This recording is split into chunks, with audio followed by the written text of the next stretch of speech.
Election manual मध्ये स्पष्ट सूचना आहेत की दुबार नावं असतील तर कशा पद्धतीने ती काढली पाहिजेत, त्यांना नोटीस दिली पाहिजे आणि ती कट केली पाहिजे। आता शासन काय करते, दर 15 दिवसाला नवीन काय केंद्रीय निवडणूक आयोग वेगळं बोलतोय, केंद्रीय निवडणूक आयोगाचं मॅन्युअल वेगळं सांगतोय आणि राज्याचं निवडणूक आयोग वेगळं सांगतोय।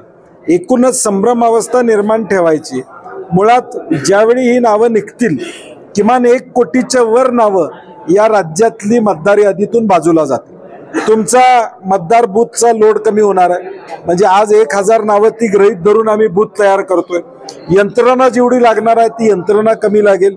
आणि म्हणून आमची विनंती आहे की त्यांच्याकडे सॉफ्टवेअर आहे, सॉफ्टवेअरमध्ये आम्ही जर राजकीय पक्ष जिल्ह्याचं आणि महाराष्ट्रातली दुबार नावं हुडकून काढत असू तर तुम्हाला अधिकृत काढायला काय अडचण आहे।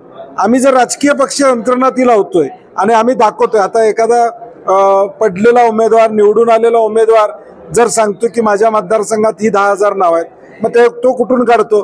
तुम्ही दिलेल्या डाटावरूनच काढतो ना, तुम्ही दिलेल्या याद्यावरूनच काढतो।